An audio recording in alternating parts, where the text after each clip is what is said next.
नमस्कार, जय महाराष्ट्र. मॅक्स आहे बघा, पण मॅक्सचे पप्पा मुद्दाम ते ओरडतात म्हणून त्यांच्या अंगावर गाडी त्याला सोडण्याचा प्रयत्न करतात. ही लेकरं घाबरतात, पण का मुद्दाम त्रास द्यायचा ना मुक्या प्राण्यांना, हे तर समजलं पाहिजे. अशा लोकांना पण समजवलं ना की जो मुद्दामच हे चला मागे सर हे घे पडो तुटके पडो तूट पडो.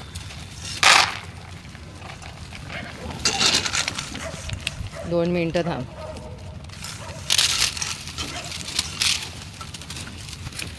त्या लेकरांना फक्त खायला लागतं, कारण नसताना लोक त्रास देतात म्हटल्यावरती अशा लोकांना करणार काय. पिलू थांब देते. ए आई ग काय रावणी काय.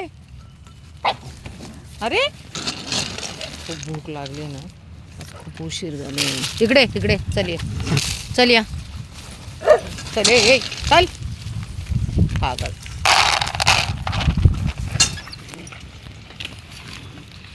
ती लेकरं आज भुकेलेत ना, खूपच प्रमाणाच्या बाहेर.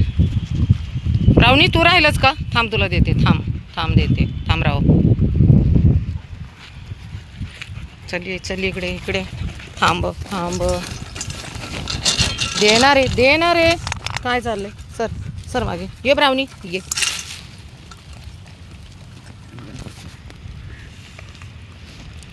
पोटाची भूक फक्त यांना शांत करायची असते. माणूस हा प्राणी इतका जनावरासारखा वागायला लागला आहे ना की आपण सांगूही शकत नाही. की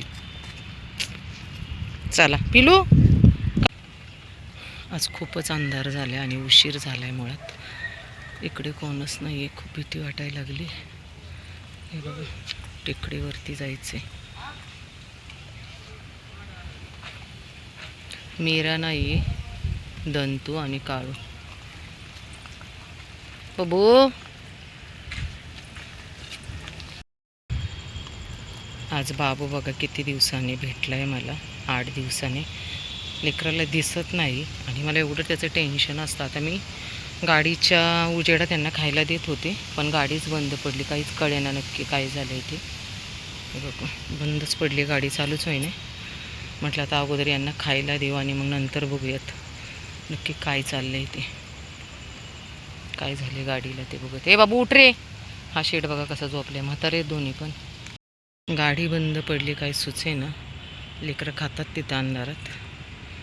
नक्की काय प्रॉब्लेम झाला गाडीला कळेना. पाणी ओतलेलं आहे आता. कोणाला फोन करावं ते सुचे ना. मुलाला जर केलं तर मुलगा माझा ओरडणार की तुला सांगितलं होतं उशीर झालाय, जाऊ नको, सकाळी जायच्या तेवढं लवकर जा.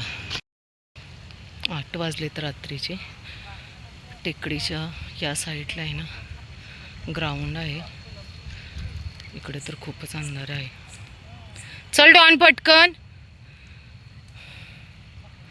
मुलीच्या लग्नामुळे थोडं साड्यांची खरेदी करायला गेले होते, त्यामुळे उशीर झाला. आज खूपच उशीर झाला. पण लेकरांना पाण्याची खूप गरज असते. मी आज खरं पाणी सकाळी ओतलं नव्हतं, त्यामुळे खूप घाईत आली. आता इथं देते यांना खायला.